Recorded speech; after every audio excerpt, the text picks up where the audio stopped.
Dzień dobry Państwu. Nazywam się Michał Byliniak. I mam przyjemność opowiedzieć Państwu w dniu dzisiejszym o pomocy publicznej i pomocy de minimis w projektach współfinansowanych ze środków Unii Europejskiej.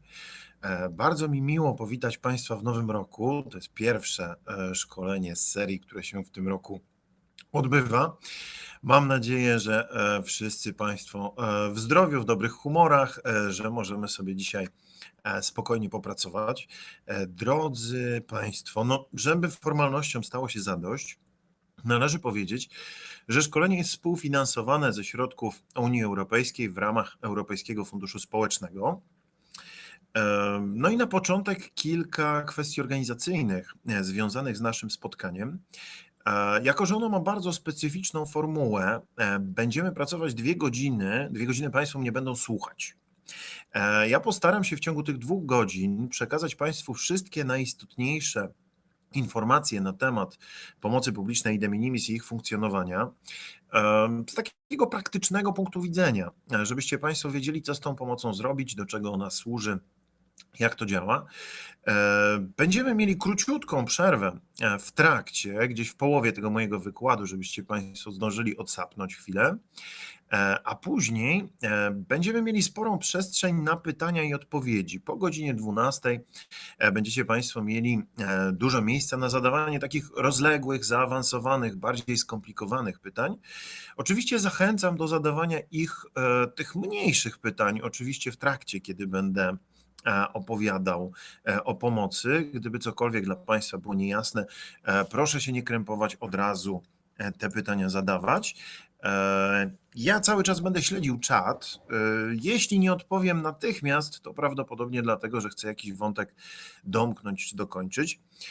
Gdyby pojawiły się jakiekolwiek problemy techniczne, czyli gdybyście Państwo z tego naszego spotkania wylecieli, albo gdybym wyleciał ja, to po prostu odrobina cierpliwości i za chwilę wszystko powinno wracać do normy.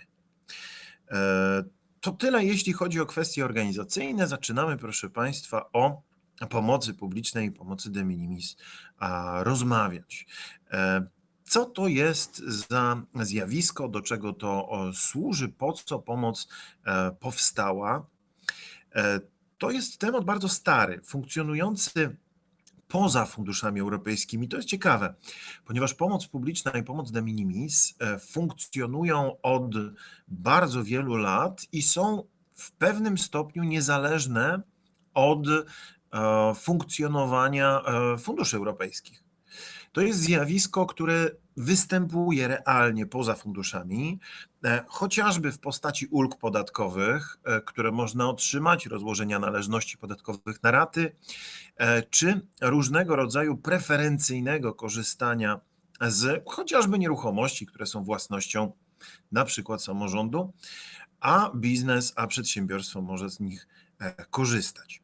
Czyli pierwsza rzecz, pomoc nie jest zagadnieniem związanym, wynikającym tylko z funduszy europejskich.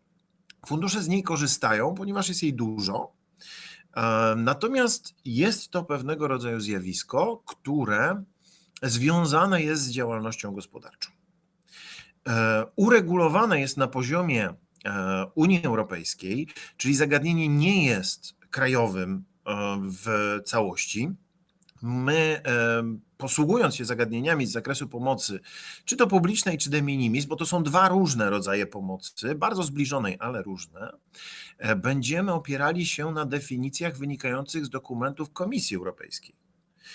I ta pomoc tak samo wygląda we wszystkich krajach członkowskich. Nareszcie dotarliśmy w funduszach europejskich do zagadnienia, które we wszystkich krajach jest dokładnie identyczne. Jako że pomoc jest zagadnieniem ogólnoeuropejskim, to może w mniejszym albo większym stopniu pasować do naszych krajowych systemów prawnych. Do naszego systemu prawnego pasuje tak średnio i zaraz Państwu to udowodnię, posługując się chociażby pojęciami, które dla nas w kraju są oczywiste, interpretowane w bardzo prosty sposób, a na poziomie pomocy publicznej i de minimis już tak nie jest. Pomoc jako zjawisko będzie takim transferem środków, który będzie faworyzował określone podmioty, będzie wspierał określone podmioty, które prowadzą działalność gospodarczą. A działalność gospodarcza jest tu rozumiana, no i właśnie zgodnie z zapowiedzią, w tym miejscu trochę nam się rozjeżdżają pojęcia, jest tu rozumiana jako działalność odpłatna. Czyli pomoc publiczną i pomoc de minimis może otrzymać podmiot, który prowadzi działalność odpłatną bez względu na jego formę prawną. I w tym miejscu przychodzi mi rozwiać wątpliwości, że pomoc publiczną może otrzymać tylko biznes. Nie. Każdy podmiot prowadzący działalność odpłatną, czyli jeśli jestem przedsiębiorstwem, to pomoc publiczna i pomoc de minimis to jest jeden z podstawowych rodzajów pomocy, jakie ja w ramach funduszy europejskich otrzymam. Ale jeśli jestem samorządem i w ramach swojej działalności na przykład będę remontował placówkę, która prowadzi działalność kulturalną odpłatnie, chociażby jakiś teatr, muzeum, to jestem podmiotem prowadzącym działalność odpłatną, więc jestem przedsiębiorstwem w rozumieniu przepisów pomocy publicznej i de minimis. I teraz spójrzmy też na organizacje pozarządowe. Czy one mogą pomoc otrzymać? Oczywiście, że tak. Mogą tę pomoc otrzymać w sytuacji, w której prowadzą działalność odpłatną. Czyli nie tylko działalność gospodarczą zarejestrowaną w Krajowym Rejestrze Sądowym jako działalność gospodarcza, jako przedsiębiorstwo, ale również działalność odpłatną, tak zwaną odpłatną działalność statutową. W tym kontekście również przedsiębiorstwem są. Ale to, że jestem przedsiębiorstwem, nie oznacza, że automatycznie i natychmiast otrzymam pomoc publiczną czy de minimis. Sytuacja jest dużo bardziej skomplikowana. Na początek tylko zaznaczam, że z pomocy mogą korzystać wszystkie trzy sektory, a o tym, czy w ogóle mogę z pomocy korzystać, decyduje mój status jako przedsiębiorstwa, czyli podmiotu prowadzącego działalność odpłatną bez względu na formę prawną. I teraz, proszę Państwa, za każdym razem tę sytuację będziemy rozpatrywać indywidualnie w odniesieniu do konkretnego projektu. Bo mam taki znajomy podmiot w województwie kujawsko-pomorskim, który zajmuje się pomocą dzieciom z różnego rodzaju zespołami Aspergera, z autyzmem, różnego rodzaju wadami rozwojowymi, powiedzmy najszerzej jak się da. I ten podmiot ma budynek, w którym na parterze jest wydawnictwo, drukarnia i introligatornia, a na górze będziemy mieli świetlicę, miejsce spotkań, miejsce prowadzenia różnego rodzaju terapii dla dzieci i ich rodzin. I teraz spójrzcie proszę na pomoc właśnie z perspektywy przedsiębiorstwa. Jeśli ta organizacja chce wyposażyć swoją drukarnię, chce wyposażyć, dokupić maszyny do prowadzenia odpłatnej działalności wydawniczej, to przedsiębiorstwem jest. Jeśli natomiast w ramach swojego projektu chce sfinansować chociażby wyposażenie sali integracji sensorycznej, która będzie wykorzystywana nieodpłatnie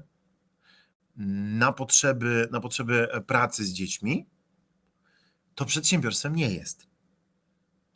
Czyli za każdym razem rozważam, jeśli mówię o występowaniu pomocy w projekcie, czy jestem przedsiębiorstwem, czy tym przedsiębiorstwem nie jestem.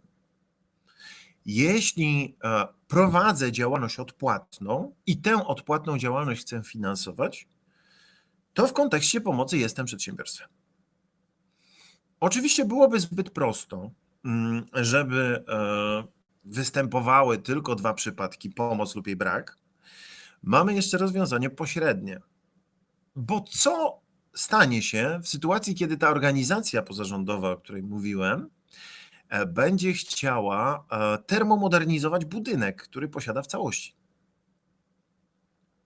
takiej sytuacji pomoc będzie występowała w części projektu, a w części nie będzie występowała, bo w odniesieniu do powierzchni, która jest przeznaczona na działalność odpłatną, gospodarczą, pomoc może być, a w odniesieniu do powierzchni, która jest niekomercyjna, absolutnie pomocy nie będzie. Czyli w tym miejscu musimy rozważać zagadnienie trochę szerzej, odnosząc się do dokładnych kosztów projektu, do dokładnego przeznaczenia tego projektu. Chcę na początku odczarować trochę pomoc jako coś, co jest straszne, coś, co jest trudne, coś, co jest niedobre. Absolutnie nie, nie wygląda to w ten sposób.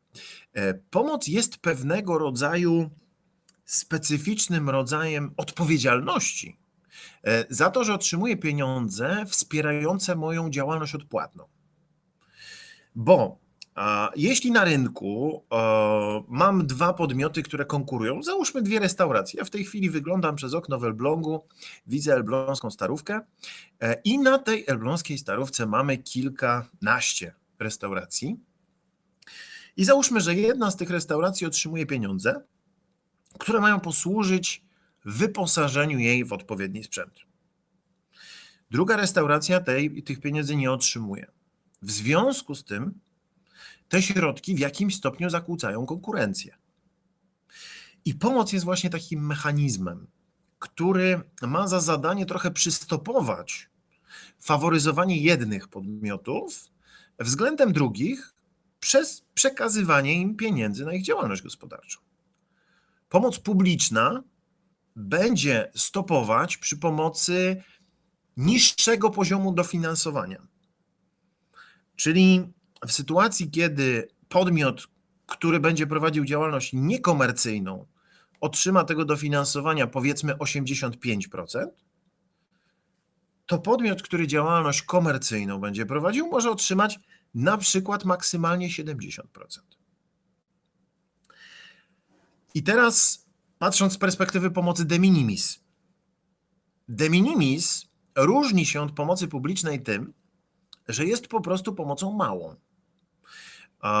Komisja Europejska w pewnym momencie przyjęła, że 200 000 euro na 3 lata, raz na 3 lata, ale to trochę bardziej skomplikowane, jak ten 3-letni okres się wylicza, będę później tłumaczył, że te 200 000 euro nie zaburza konkurencji i że można te 200 000 euro przekazać, pozostając na przykład przy tym 85% poziomie dofinansowania.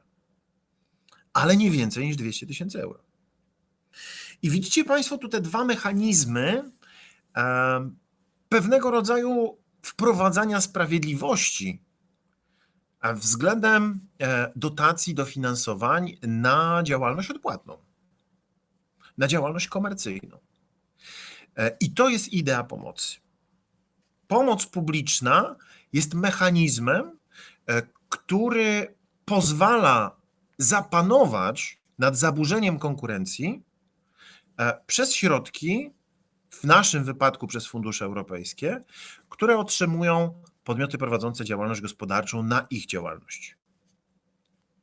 Żeby chociaż względnie sprawiedliwym było to, że restauracja numer 1 otrzymuje dofinansowanie, a druga restauracja nie otrzymuje. Że ta pierwsza musi wnieść więcej wkładu własnego, niż gdyby były to środki na działalność niekomercyjną, albo że ta pierwsza nie może dostać więcej niż 200 000 euro, jeśli ten poziom dofinansowania ma być maksymalny. I tak to działa. Zagadnienie jest dosyć skomplikowane. Ja zwykle opowiadam o nim 2 dni, jeżeli pracuję zwłaszcza z instytucjami, które tej pomocy udzielają, więc staram się Państwu przybliżyć zagadnienie możliwie najbardziej syntetycznie i najprościej z punktu widzenia takiego beneficjenta czy realizatora projektu. Oczywiście im dalej będziemy szli przez te zagadnienia, tym większy poziom komplikacji nam się pojawi, bo w tej chwili widzicie Państwo na slajdzie, że ta pomoc ma kilka przesłanek. Czyli po pierwsze, pomoc może otrzymać tylko przedsiębiorstwo i nikt więcej. Przedsiębiorstwo, ale w rozumieniu definicji Komisji Europejskiej, a nie w rozumieniu definicji naszych przepisów. Czyli podmiot prowadzący działalność odpłatną. Jeśli prowadzę działalność odpłatną, ale pieniądze chcę na działalność niekomercyjną, nie ma problemu, pomocy nie ma. Jeśli nie prowadzę działalności odpłatnej w ogóle i chcę środki na prowadzenie jakiejś niekomercyjnej, otwartej działalności edukacyjnej, powiedzmy, na spotkania edukacyjne na rzecz czystego środowiska, które są nieodpłatne i otwarte, no to pomocy nie będę miał. Natomiast jeśli korzystam ze środków na rzecz mojej działalności odpłatnej, to pomoc może wystąpić. To jeszcze nie oznacza, że pomoc na pewno wystąpi. I teraz za każdym razem, kiedy rozmawiamy o pomocy, mówiłem o tym, że podmioty się jej boją, że to jest coś strasznego, że to jest coś niebezpiecznego. Nie, absolutnie. Tak jak już do tego doszliśmy, to jest albo niższy poziom dofinansowania, albo limit środków przy maksymalnym poziomie dofinansowania. Czyli w pomocy nie ma nic strasznego. Co więcej, pomoc nierzadko jest bardzo korzystna, bo spójrzmy, proszę Państwa, na taki typowy projekt infrastrukturalny czy inwestycyjny. W ramach jego realizacji nasz beneficjent zaczyna swoją przygodę z projektem, kupuje określony sprzęt, będzie realizować cele projektu. I jeśli deklaruje, że nie będzie prowadzić działalności odpłatnej, komercyjnej, czyli na przykład pomieszczenia, które adaptuje, będą służyły integracji społecznej. Będzie to miejsce spotkań seniorów. No w tej chwili w czasie pandemii ciężko o stacjonarne spotkania, ale miejmy nadzieję, że już niedługo. Ale adaptuje tę przestrzeń, to w takiej sytuacji, jeśli nie weźmie pomocy, jeśli zadeklaruje, że ta działalność będzie niekomercyjna, to ona niekomercyjną pozostanie do końca okresu trwałości w tym projekcie. A trwałość 3 albo 5 lat, 5 lat w przypadku dużego przedsiębiorstwa, od daty płatności końcowej, czyli finalnego rozliczenia projektu i otrzymania ostatnich środków refundacji. To naprawdę długo.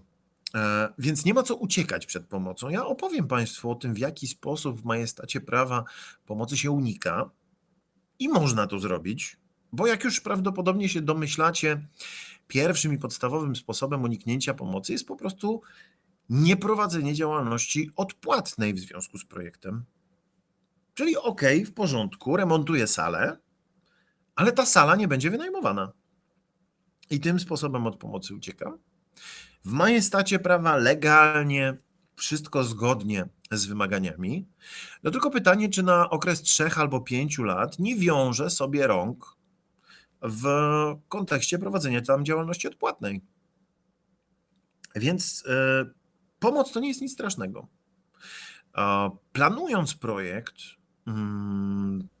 myśląc o tym, jakie będzie przeznaczenie danej infrastruktury, nierzadko beneficjent boi się tego, że wystąpi pomoc, w związku z tym ucieka od niej właśnie deklarując działalność niekomercyjną, a potem na tym traci. Jest wiele podmiotów. Jedna z takich ważnych, poważnych historii związanych z właśnie pomocą to historia podmiotu, który postawił centrum badawcze i zadeklarował, że pomoc nie występuje, ponieważ ta działalność nie będzie odpłatna, nie będzie komercyjna. No i co? No i chciałby bardzo wykorzystywać komercyjnie wyniki swoich badań, natomiast do końca okresu trwałości nie może, ponieważ we wniosku zadeklarowano takie, a nie inne ruchy. Proszę Państwa, ważna rzecz dotycząca pomocy. Pomoc to nie jest konkurs, pomoc to nie jest oddzielna pula środków, a to jest mechanizm, który sobie działa wewnątrz funduszy europejskich, bo nie dalej jak 3 czy 4 dni temu piszę do moich znajomych ich współpracownica prowadząca firmę i fundację i mówi tak: Bo my mamy taki komercyjny pomysł, żeby wybudować czy kupić takie przenośne rozwiązanie, taką bazę wspinaczkową przenośną, żeby stawiać to sobie, jeździć z tym, stawiać to w odpowiednich miejscach, obsługiwać gdzieś tam turystów czy osoby zainteresowane w określonych miejscach. I mówi, może byśmy to postawili z de minimis. I trzeba było jej wytłumaczyć, że de minimis to nie jest konkurs, to nie jest dodatkowa pula środków, to nie jest nabór wniosków, to jest mechanizm, który wewnątrz tych konkursów i naborów działa, jeśli mówimy o działalności komercyjnej. Bo dziewczyna doczytała i to bardzo przyzwoicie, powiedziałbym, się przygotowała, bo wiedziała, że jeżeli ta baza wspinaczkowa będzie służyła działalności odpłatnej, to w takiej sytuacji będzie występowała pomoc.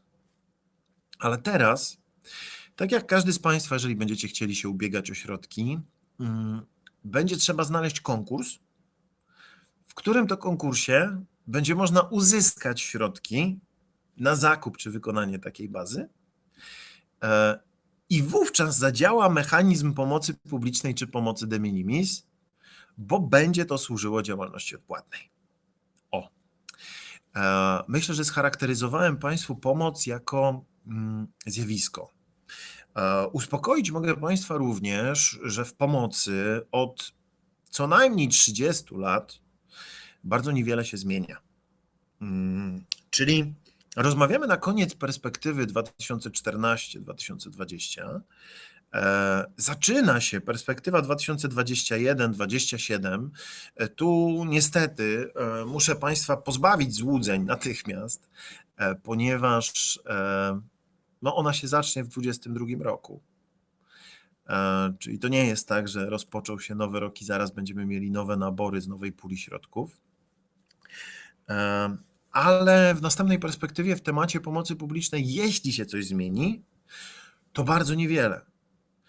W tej chwili przedłużono funkcjonowanie rozporządzeń, które regulują pomoc, do 2023 roku. Czyli na bieżących rozporządzeniach będzie można pomocy udzielać do 2023 roku, chyba że się pojawią nowe rozporządzenia z nową perspektywą funduszy. Natomiast nawet jeśli się pojawią, to te zasadnicze kwestie zupełnie się nie zmienią, bo zjawisko pomocy będzie wyglądało tak samo. W pomocy publicznej i pomocy de minimis bardzo istotne są pojęcia. Powiem Państwu tylko o kilku z nich, ponieważ ich są setki. Bardzo proszę zwracać uwagę na zagadnienia związane z pomocą, opisane w regulaminach konkursów czy w rozporządzeniach dotyczących pomocy, ponieważ czasem niektóre pojęcia mogą się różnić od tych, które Państwu przyszło gdzieś tam stosować na co dzień, wynikających z przepisów krajowych. Jeśli chodzi o podstawy prawne, to mamy rozporządzenie Komisji numer 651 łamane na 2014. I to jest rozporządzenie dotyczące pomocy publicznej, najświętsze bym powiedział. I mamy serię rozporządzeń krajowych. Większość z nich była wydana w 2015 roku. Państwo w regulaminach konkursów znajdziecie te krajowe rozporządzenia również jako podstawy prawne. Natomiast one mają to do siebie, że powołują się na rozporządzenie komisji. I powiedziałbym, bardzo rzadko niosą w sobie cokolwiek nowego względem rozporządzenia komisji, nawet do tego stopnia, że większość z tych naszych krajowych rozporządzeń powtarza po kilkadziesiąt razy frazę 651 łamane na 2014. Czyli nawet w podstawowych pojęciach się do nich odnosi. To rozporządzenie komisji jest nazywane często rozporządzeniem o wyłączeniach blokowych. Dlaczego? Ponieważ tak naprawdę cała pomoc, która jest przekazywana przedsiębiorstwom, jest zakazana w Unii Europejskiej z wyjątkami. I właśnie to rozporządzenie Komisji na 78 stronach wymienia wszystkie wyjątki, w których pomocy udzielać można. Czyli bardzo ważna uwaga. W momencie, kiedy podejrzewacie, że może występować pomoc w waszym projekcie, kiedy będziecie składali wniosek o dofinansowanie, znajdźcie w regulaminie podstawę prawną, sprawdźcie tę podstawę, zajrzyjcie do niej, zobaczcie, na jakich zasadach i w jaki sposób jest udzielana pomoc i stosujcie pojęcia, stosujcie się do pojęć, które są opisane w tych rozporządzeniach, bo mogą się nam z naszymi krajowymi pojęciami troszkę rozjeżdżać. Proszę Państwa, zawsze podstawą udzielenia pomocy jest wniosek o udzielenie pomocy. I w naszym przypadku to jest wniosek o dofinansowanie. I nie ma znaczenia, czy to jest pomoc publiczna, jakaś duża infrastruktura, którą będę budował i wykorzystywał komercyjnie, czy to jest pomoc de minimis, która będzie małą pomocą na zakup urządzeń dla przedsiębiorstwa, na przykład maszyn drukarskich, czy to jest pomoc na przeciwdziałanie skutkom pandemii, czyli tak zwana pomoc na COVID-a, która również wspiera głównie przedsiębiorstwa w rozumieniu naszych przepisów krajowych, czyli biznes, i pomaga im jakoś funkcjonować w tym czasie zastoju gospodarczego, mówiąc wprost. Zawsze podstawą jest wniosek o przyznanie pomocy i to jest wniosek o dofinansowanie. W pomocy publicznej bardzo niewiele się zmienia w trakcie realizacji projektu. Czyli występowanie pomocy albo jej brak należy zadeklarować we wniosku o dofinansowanie i w większości wypadków nie będzie możliwe odkręcenie tego w trakcie realizacji projektu albo na jego zakończenie. Czyli deklaracja musi nastąpić już na etapie przygotowania wniosku o dofinansowanie. To musi być bardzo dobrze przemyślane. Czy pomoc jest, czy pomocy nie ma, albo czy ja pomoc chcę, albo nie chcę. Bo mogę przecież zadeklarować, tak jak już Państwu powiedziałem, działalność nieodpłatną i tym sposobem załatwić temat pomocy jako niewystępującej, ale ograniczyć sobie działalność odpłatną w ramach danego projektu. Więc proszę o tym pamiętać. Kluczowym momentem w pomocy jest udzielenie, a udzielenie następuje w momencie podpisania umowy o dofinansowanie. Pomoc zasadniczo występuje na 3 poziomach.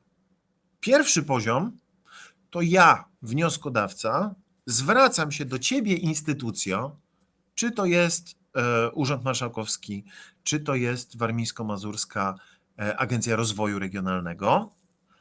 Ja się zwracam do grantodawcy, który przekazuje mi środki dofinansowania. To jest pierwszy poziom pomocy.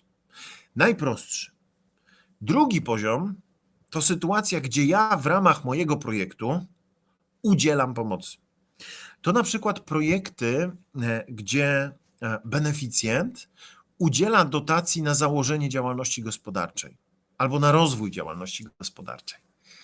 No i trzeci poziom pomocy, najbardziej skomplikowany, to sytuacja, gdzie beneficjent w projekcie coś wytwarza, czy buduje na przykład.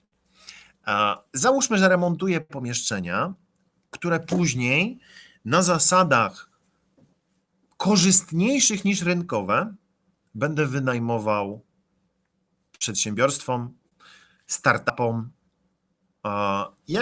jakiemuś rodzajowi podmiotów prowadzących działalność odpłatną. I to jest trzeci poziom. Nieważne, na którym poziomie ta pomoc występuje, najczęściej będzie występowała u Was na pierwszym. Ważne jest to, jak wygląda Państwa sytuacja względem tej pomocy. Czy Wy jej udzielacie, czy Wy z niej korzystacie?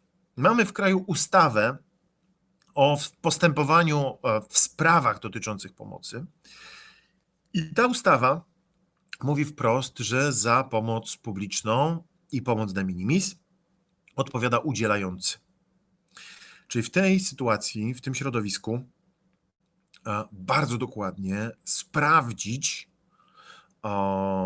stan faktyczny, występowanie pomocy musi ten, kto pomocy udziela, A ten, kto o pomoc się ubiega, we wniosku o udzielenie pomocy musi opisać sytuację zgodnie z tym, jak ona realnie wygląda. Czyli wniosek o dofinansowanie jest podstawą udzielenia pomocy, a podpisanie umowy o dofinansowanie jest momentem udzielenia pomocy. Jej wartość może się zmieniać w trakcie realizacji projektu, bo załóżmy, że dostaliście na zakup maszyn 100 000 euro, no ale okazuje się, że maszyny były tańsze i wówczas instytucja skoryguje wartość tej pomocy, obniży wartość tej pomocy odpowiednio i wszystko jest w porządku. Natomiast raczej nie występuje taki mechanizm, który wprowadza pomoc po fakcie. Istnieje taki mechanizm, który się nazywa mechanizmem monitorowania i wycofania. On służy temu, żeby w projektach, gdzie nie wiadomo, czy pomoc będzie, czy nie wystąpi, można było tę pomoc wprowadzić po fakcie. Ale po pierwsze, występuje to głównie w projektach badawczo-rozwojowych, po drugie, jest bardzo, bardzo rzadko praktykowane. Więc wszystko trzeba załatwić na etapie wniosku o dofinansowanie. Udzielającym pomocy jest ten, kto będzie wpływał na przekazanie środków. Czyli jeśli składacie wniosek o dofinansowanie do Urzędu Marszałkowskiego, to Urząd Marszałkowski, podpisując z wami umowę, przekazując środki, jest udzielającym pomocy. Jeśli to wy znajdziecie się w sytuacji, że to wy jesteście udzielającym pomocy, to sytuacja zrobi się trochę bardziej skomplikowana, bo udzielający ma sporo obowiązków dotyczących sprawdzenia sytuacji u korzystającego z pomocy i dotyczących sprawozdawania po legalnym udzieleniu pomocy. Czyli dużo więcej obowiązków na udzielającym niż na korzystającym z pomocy. Dokumentem, który zwykle reguluje udzielenie pomocy, jest umowa o dofinansowanie. Sprawa jest stosunkowo prosta. Informacja na temat środków, wartości pomocy znajduje się w umowie o dofinansowanie. I teraz, proszę Państwa, przechodzimy do stosunkowo trudnego zagadnienia identyfikowania, czy ta pomoc na pewno jest, czy jej nie ma. Bo na początek, żeby nie wpychać Państwa na głęboką wodę, powiedziałem o tym, że pomoc może występować, jeśli podmiot jest przedsiębiorstwem w rozumieniu przepisów unijnych, czyli jeśli prowadzi działalność odpłatną, i absolutnie nie wystąpi, jeśli przedsiębiorstwem nie jest. No i teraz wchodzimy w dodatkowe przesłanki związane z tym, że podmiot przedsiębiorstwem jest albo nie jest. Jeśli już nim będzie i pomoc może otrzymać, to w takiej sytuacji trzeba przeprowadzić test pomocy. Test jest jedynym oficjalnym narzędziem Komisji Europejskiej do sprawdzania, czy pomoc występuje. Tym samym testem posługują się oceniający wnioski o dofinansowanie. Tym samym testem posługuje się w przypadku jakiejś konieczności interpretowania Urząd Ochrony Konkurencji i Konsumentów. A dlaczego oni? Ponieważ oni są organem odpowiedzialnym za pomoc publiczną w kraju. Mogą interpretować, mogą jakieś swoje oficjalne stanowiska w sprawie pomocy formułować. Nie są bardzo chętni do tego, żeby wydawać na przykład wielkie publikacje na temat pomocy w projektach, ale jeżeli Państwo zwrócicie się z pisemną prośbą o interpretację, to tę interpretację otrzymacie. A problem w tym, że mniej więcej po 3 miesiącach. Więc to trwa. Jeżeli chodzi o występowanie pomocy i interpretacje oficjalne, to tylko komisja, do której się na pewno nie zwrócicie, albo UOKiK. W takiej sytuacji mogą interpretować, ale ostatecznie decyzję o występowaniu albo niewystępowaniu tej pomocy podejmować będzie instytucja, do której złożyliście wniosek o dofinansowanie. Więc trzeba umieć samodzielnie ocenić sytuację, czy ta pomoc występuje, czy nie. I do tego służy test. Test opiera się na 4 lub 5 przesłankach. Ja rozpisałem go na 5, natomiast bardzo zwracam uwagę na to, że 4. i 5. są ze sobą sklejone. Nie występują bez siebie. są interpretowane łącznie. Więc w takiej sytuacji test trzeba przeprowadzać na tych wszystkich przesłankach. I jeśli podmiot w kontekście projektu jest przedsiębiorstwem i spełnia wszystkie przesłanki testu pomocy, to występuje pomoc publiczna. Z pomocą de minimis już nie będzie tak łatwo. Proszę Państwa, wchodzimy w przesłanki testu pomocy, żebyście zobaczyli, jak to wygląda. Plus jest taki, że znaczna część z nich jest automatycznie spełniona od samego początku. I pierwsza z nich: następuje transfer zasobów przypisywany władzy publicznej. Czyli czy w ramach mojego projektu środki, które są przekazywane, są przypisywane władzy publicznej. No tu nie będziemy mieli jakoś specjalnie dużo wątpliwości w funduszach europejskich, ponieważ władza publiczna na transfer tych środków wpływa. No właśnie, liczy się to, czy władza publiczna ma wpływ. Bo patrząc z perspektywy chociażby tu mojego subregionu Elbląga i okolic, mam stowarzyszenie, które będzie przekazywać środki na przykład na założenie działalności gospodarczej, a stowarzyszenie to nie jest władza publiczna. No właśnie, ale to stowarzyszenie przecież zostało wyłonione przez Urząd Marszałkowski do realizacji projektu, w ramach którego te środki na założenie działalności gospodarczej, czy środki na szkolenia przekazuje i w ramach którego można z nich korzystać. Pani Sylwia pyta, czy prezentacja będzie udostępniana uczestnikom. Tak, dostaniecie Państwo prezentację razem z potwierdzeniem udziału w tym szkoleniu. Więc tak, jak najbardziej. Wracamy do tej pierwszej przesłanki. Władza publiczna i jej wpływ na środki. Na przykład w ramach naszego regionalnego programu operacyjnego możecie Państwo uzyskać dofinansowanie i podpisać umowę z Urzędem Marszałkowskim.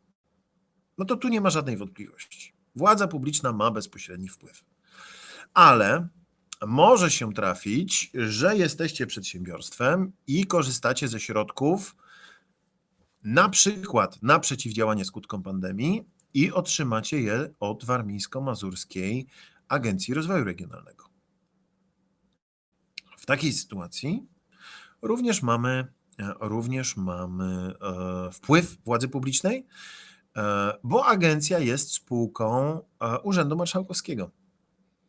Jeśli Urząd Marszałkowski wyłonił stowarzyszenie, które rozdaje dotacje dla przedsiębiorstw, to również ma wpływ na środki, na transfer tych środków, więc przesłanka pierwsza jest spełniona. Plus jest taki, że przesłanka pierwsza, transfer środków przypisywany władzy publicznej, spełniona jest zawsze w funduszach europejskich. Więc nie ma co dalej o tym gadać. Idźmy, proszę Państwa, do przesłanki drugiej.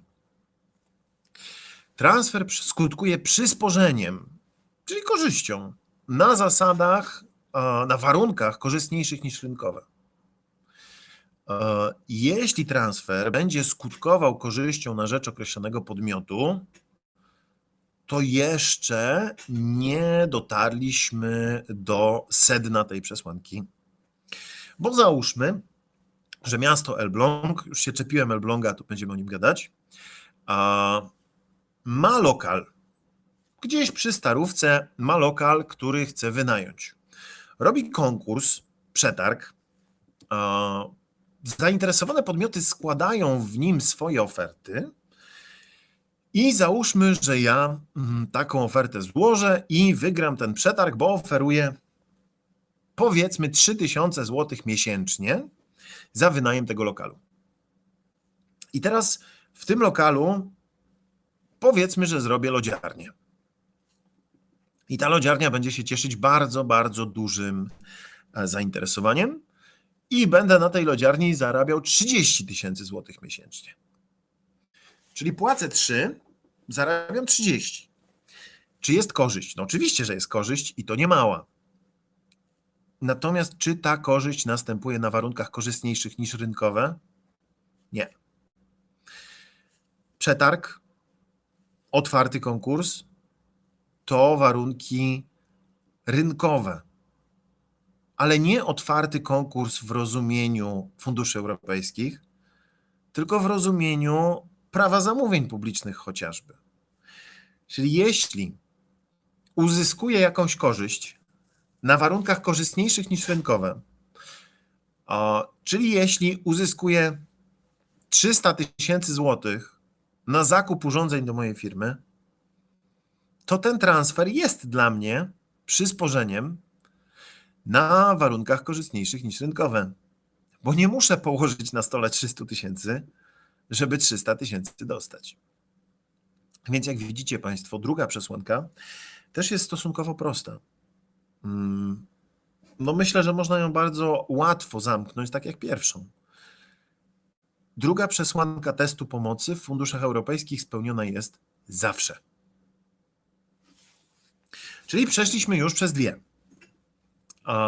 Zaczęliśmy w ogóle od statusu przedsiębiorstwa i jeśli go mam, to robię test pomocy.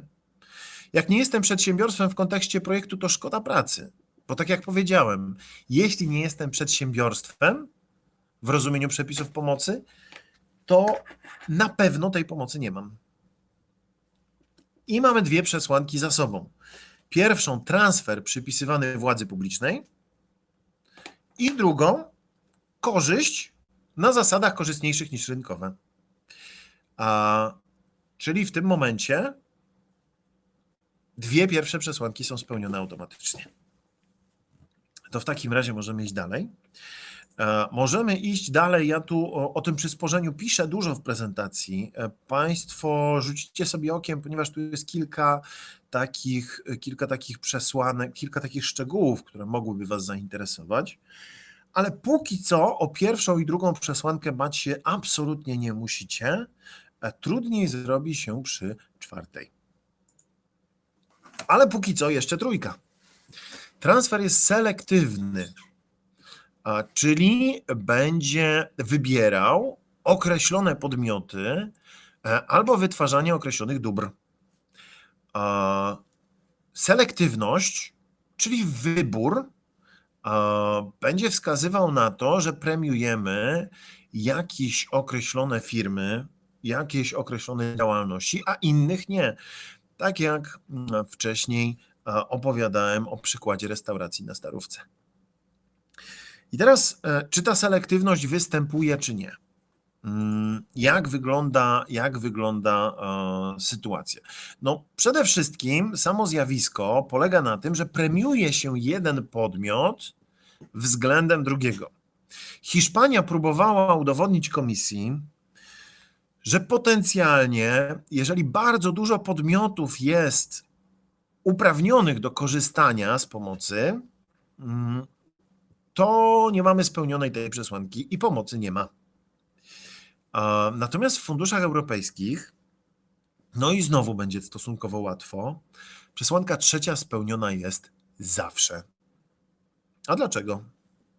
Dlatego, że przecież macie Państwo regionalny program operacyjny i wybieramy podmioty według określonych kryteriów.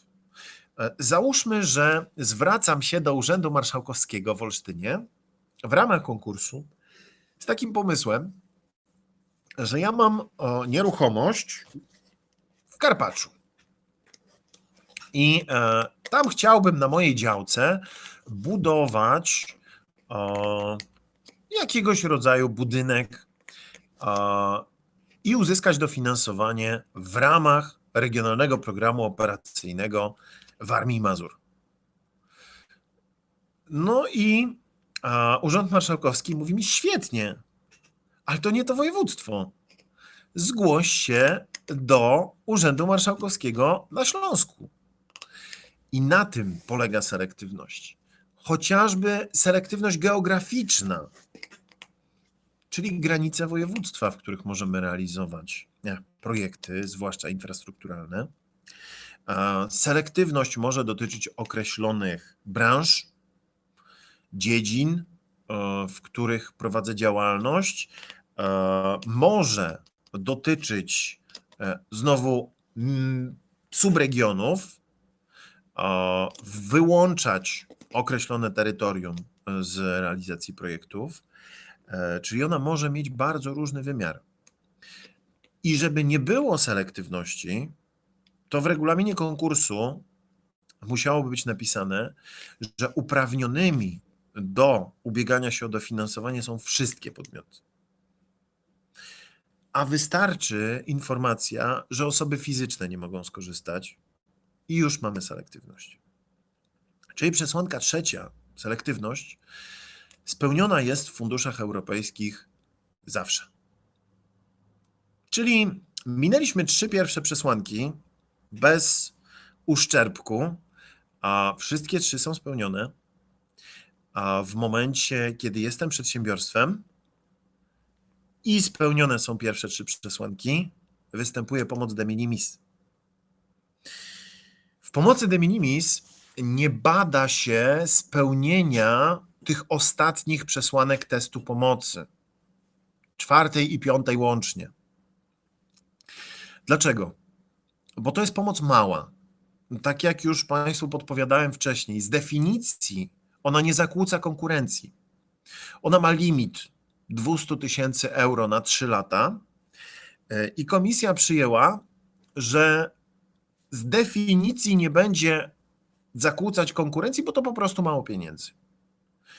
Oczywiście realnie rzecz biorąc, spójrzcie na jakiś podmiot prowadzący działalność lokalnie, dajcie mu 200 000 euro dofinansowania i zobaczcie, jak zjada własną konkurencję. Ale tych 2 ostatnich przesłanek w pomocy de minimis się nie rozważa, nie bada, nie sprawdza. No więc nasuwa się wniosek. W takim razie pomoc de minimis występuje w sytuacji, kiedy ja jako podmiot będę prowadził działalność gospodarczą w związku z projektem, czyli przeznaczę środki dofinansowania na moją działalność odpłatną. Wtedy jest de minimis. Z niej korzysta się zawsze w pierwszej kolejności. Czyli jeśli macie Państwo dostępny limit de minimis, jeśli w perspektywie ostatnich 3 lat nie otrzymaliście żadnej pomocy albo otrzymaliście jej stosunkowo niedużo i mieścicie się w limicie 200 000 euro, to w pierwszej kolejności korzystacie z de minimis. Dlaczego? Bo ona jest na preferencyjnych warunkach. Tak jak powiedziałem, z de minimis możecie otrzymać maksymalny poziom dofinansowania. W tym momencie 85%. A z pomocy publicznej 85% raczej nie otrzymacie na ten sam rodzaj inwestycji czy przedsięwzięcia. Więc najpierw idzie de minimis. No dobrze, czyli mamy spełnione pierwsze 3 przesłanki testu pomocy, jesteśmy przedsiębiorstwem i wtedy otrzymujemy de minimis. A jeśli nie mamy wolnego limitu, to będziemy rozmawiać o pomocy publicznej, czyli będziemy rozmawiać o kolejnych przesłankach testu pomocy. 4. Występuje lub może wystąpić zakłócenie konkurencji. Zwróćcie proszę uwagę na to, że to jest nie tylko realne zakłócenie konkurencji, ale również potencjalne zakłócenie konkurencji. I komisja w tej chwili bada to w ten sposób, czy na rynku jest podmiot, albo mógłby być podmiot zainteresowany tym rodzajem działalności.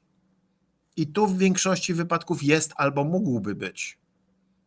Czyli ta przesłanka 4. będzie spełniona w większości projektów, które służą działalności odpłatnej, ale ona jest rozważana tylko razem z 5., a 5. transfer wpływa na wymianę gospodarczą między krajami członkowskimi. Więc po sklejeniu będzie to wyglądało tak. Transfer zakłóca lub może zakłócić konkurencję i wpływa na wymianę gospodarczą między krajami członkowskimi. Z tym zakłóceniem konkurencji nigdy nie sugeruję uciekania od pomocy przez tę przesłankę. bo jestem w stanie Państwu natychmiast udowodnić, że macie konkurencję. Nawet w przypadku jakichś super innowacyjnych rodzajów działalności.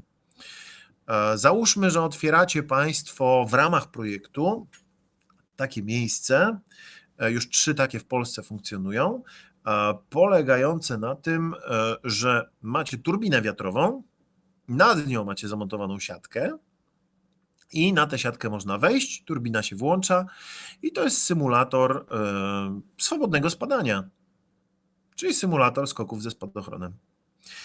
Są takie 3 miejsca w Polsce, pod Warszawą, pod Katowicami i pod Wrocławiem. I one sobie funkcjonują, ale gdybym chciał powiedzieć, nie mam konkurencji, to Komisja Europejska powie, oczywiście, że masz. Przecież to jest forma rozrywki. W związku z tym kręgielnia to też dla ciebie konkurencja. Dlatego bardzo przestrzegam. Przez tę 4. przesłankę nie uciekać od pomocy, bo naprawdę jest bardzo trudno udowodnić, że nie ma realnie albo potencjalnie zakłócenia konkurencji. Dlatego sugerowałbym jednak, jeśli uciekać, to przez 5. Transfer wpływa na wymianę gospodarczą między krajami członkowskimi, czyli wpływa na handel między krajami członkowskimi Unii Europejskiej. To oznacza, że albo ja jako podmiot mam konkurencję, która pochodzi z krajów członkowskich Unii Europejskiej, albo ma z nich kapitał, ale funkcjonuje na moim rynku. Czyli załóżmy, że produkuję jakieś turbiny. Mam tu w Elblągu taki podmiot, który będzie różnego rodzaju turbiny produkował. No i czy on konkuruje w wymianie międzynarodowej, handlowej? No oczywiście. Ma co najmniej kilkunastu rozpoznawalnych i znanych na całym świecie konkurentów. Czyli czy wpływa na konkurencję takie dofinansowanie na zakup maszyn dla takiego podmiotu? Oczywiście. Czy wpływa na wymianę handlową między krajami członkowskimi? Tak. Ale może się tak zdarzyć, że Państwo prowadzicie działalność lokalną czy regionalną. Produkujecie, sprzedajecie, oferujecie usługi tylko w skali kraju czy tylko w skali regionu. Jeśli nie eksportujecie, nie macie klientów z innych krajów członkowskich, czy nie konkurujecie z podmiotami z innych krajów członkowskich Unii Europejskiej, to od 5. przesłanki można się z łatwością i zgodnie z prawem wywinąć. Natomiast uważajcie na to, co piszecie we wnioskach o dofinansowanie. Miałem taki przypadek, gdzie Urząd Marszałkowski negatywnie ocenił wniosek o dofinansowanie i wnioskodawca się do mnie zwrócił o pomoc w zakresie pomocy publicznej, ponieważ chodziło o instytucję kultury, która we wniosku o dofinansowanie napisała, że pomocy nie ma, bo nie spełnia tej ostatniej przesłanki. Nie wpływa na wymianę gospodarczą między krajami członkowskimi. Natomiast niestety w treści wniosku znalazła się informacja o tym, że podmiot prowadzi działalność międzynarodową. Ona miała służyć pokazaniu potencjału tego naszego wnioskodawcy, ale niestety ostatecznie była gwoździem do trumny w ocenie wniosku o dofinansowanie. Więc uważajcie proszę, żeby z jednej strony, jeżeli piszecie o tym, że nie spełniacie tej 4. i 5. przesłanki łącznie, one czasem są nazywane 4. po prostu, żebyście Państwo w innym miejscu wniosku nie pokazali, że jednak spełniacie. Co ważne, zwłaszcza dla infrastruktury służącej celom turystycznym, a tego sporo jest u nas w regionie, to nie tylko konkurencja w postaci podmiotów z krajów członkowskich, ale to również nasi klienci z krajów członkowskich Unii Europejskiej. Więc jeśli moja oferta jest nastawiona na obywateli innych krajów członkowskich i na przykład w turystyce jest taki spory rynek na Warmii i Mazurach dla Niemców, którzy tu przyjeżdżają, to bardzo trudno będzie mi uciec od tej ostatniej przesłanki. Komisja w momencie, kiedy oceniała występowanie pomocy w jednej z atrakcji turystycznych w Małopolsce, zapytała tak: a czy macie ofertę, którą promujecie na zagranicznych portalach turystycznych? A czy macie przewodników, którzy oferują swoje usługi w językach krajów członkowskich Unii Europejskiej? Czy macie opisy swoich atrakcji w tych językach? I tam 3-krotnie udzielono odpowiedzi tak. I komisja jednoznacznie stwierdziła, że pomoc występuje, ponieważ jak najbardziej spełniono wszystkie wymagania tego wpływu na wymianę gospodarczą między krajami członkowskimi. I tu piąta przesłanka nie będzie spełniona w przypadku podmiotów prowadzących działalność tylko lokalną czy tylko regionalną, nie eksportujących, nie konkurujących w skali większej niż kraj. I tu jesteśmy bezpieczni. Natomiast bardzo proszę uważać na branżę IT, na branżę informatyczną, ponieważ tam typowe granice administracyjne krajów członkowskich po prostu nie istnieją. I przez to działalność będzie mogła niestety być uznawana za wpływająca na tę wymianę gospodarczą między krajami członkowskimi, jeśli ja z nich mam klientów, współpracowników, wykonawców, jak najbardziej będzie można mówić o spełnieniu tej przesłanki. I teraz, proszę Państwa, tylko przypominam, jeśli jestem przedsiębiorstwem w rozumieniu przepisów pomocy, czyli jeśli prowadzę działalność odpłatną, czy będę prowadził taką działalność w związku z projektem, a dalej, jeśli spełniam wszystkie przesłanki testu pomocy, to mam pomoc publiczną. Ale w pierwszej kolejności powinienem sprawdzić, jak wygląda sytuacja w odniesieniu do de minimis, bo de minimis idzie w pierwszej kolejności. Pomoc publiczna jest limitowana, ale te limity są ogromne. Żadnego programu operacyjnego nie stać, żeby udzielić pomocy takiej wartości, żeby jakkolwiek dosięgnąć ten limit. Limitowana jest natomiast pomoc de minimis i to jest 200 000 euro na 3 lata i limitowana jest pomoc publiczna na przeciwdziałanie skutkom pandemii, czyli tak zwana pomoc na COVID i to jest 800 000 euro. Nie na 3 lata, po prostu na podmiot. I tym sposobem możemy zamknąć tę część teoretyczną dotyczącą występowania pomocy.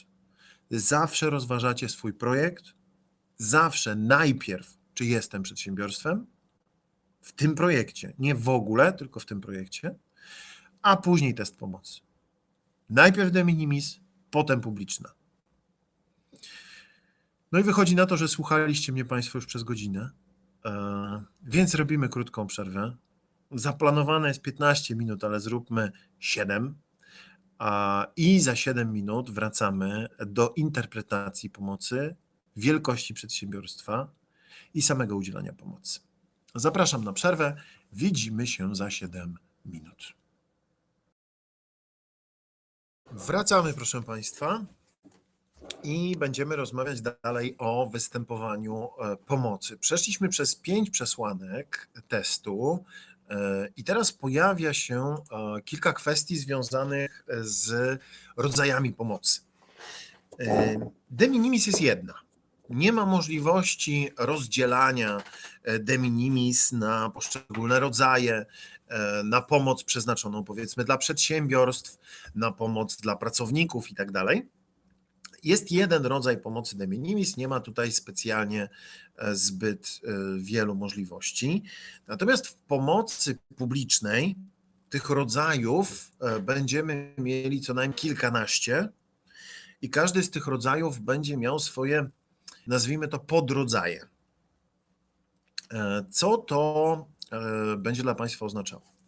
Bardzo uważnie proszę śledzić regulaminy konkursów, ponieważ w tych regulaminach znajdziecie Państwo informacje na temat tego, jaki rodzaj pomocy będzie występował w danym projekcie. Jeśli na przykład znajdziecie informację, że występuje regionalna pomoc inwestycyjna, to sięgacie do naszego krajowego rozporządzenia i tam sprawdzacie, jaki jest ten maksymalny poziom dofinansowania. Znajdziecie informację, że dla dużego przedsiębiorstwa u nas w regionie, to też jest ważne, bo pomoc regionalna jest dzielona według województw, ale u nas w województwie to jest 50% dofinansowania dla dużego przedsiębiorstwa, 60% dla średniego i 70% dla mikromałego. W takim układzie, jak widzicie, ta pomoc jest zróżnicowana. Ale możecie na przykład Państwo trafić na pomoc dotyczącą badań i rozwoju. I tu nie dość, że ta pomoc będzie zależała od wielkości przedsiębiorstwa, które będzie korzystać, to jeszcze równocześnie będzie związana z rodzajem badań, które będziecie prowadzić. Bo inaczej inny poziom dofinansowania będą miały badania podstawowe, ich raczej w funduszach europejskich nie ma, inny badania przemysłowe, a inny eksperymentalne prace rozwojowe. I tu, żeby temat był jeszcze bardziej skomplikowany, jeśli zdecydujecie się te wyniki badań upowszechniać, na przykład na konferencjach, to intensywność tej pomocy znowu wzrasta. Czyli bardzo proszę zwracać uwagę, ja nie jestem w stanie opowiedzieć Wam o wszystkich rodzajach pomocy, bo zajęłoby to co najmniej kilka godzin, ale bardzo proszę uważnie śledzić w regulaminach konkursów, jaka jest podstawa prawna pomocy, która występuje w tym konkursie. Po pierwsze po to, żeby wiedzieć, jaki poziom dofinansowania możecie uzyskać, ale równolegle po to, żeby pilnować dodatkowych wymagań związanych z tą pomocą. I jednym z takich dodatkowych wymagań może być katalog kosztów kwalifikowalnych. W pomocy na kulturę, to jest rodzaj pomocy inwestycyjnej, będziecie Państwo mieli katalog celów i działań kulturalnych, na które będzie można przeznaczyć pomoc. Znowu w większości rodzajów pomocy, ale w pomocy na kulturę nie, będziecie mieli wymóg dotyczący spełnienia efektu zachęty. To jest bardzo zdradliwy wymóg związany z pomocą publiczną, ponieważ efekt zachęty polega na tym, że nie wolno Wam rozpocząć realizacji projektu przed złożeniem wniosku o dofinansowanie. Czyli z jednej strony w regulaminie konkursu czy w wytycznych kwalifikowalności wydatków wyczytacie, że można rozliczać wydatki od 1 stycznia 2014. Ale z drugiej strony ten jedyny rodzaj pomocy publicznej będzie miał to do siebie, że niestety będzie wymagał nierozpoczynania realizacji projektu przed złożeniem wniosku o dofinansowanie. Czyli bardzo ważne, żeby zwrócić uwagę na to, jaki to jest rodzaj pomocy, żeby zwrócić uwagę na dodatkowe wymagania kwalifikowalności, na przykład w badaniach i rozwoju ograniczenia dotyczące personelu, który mogę zatrudniać. I istotne jest to, żeby pamiętać o efekcie zachęty, bo on w bardzo nielicznych wypadkach nie występuje. No w pomocy inwestycyjnej na kulturę go nie ma, ale w regionalnej pomocy inwestycyjnej jest.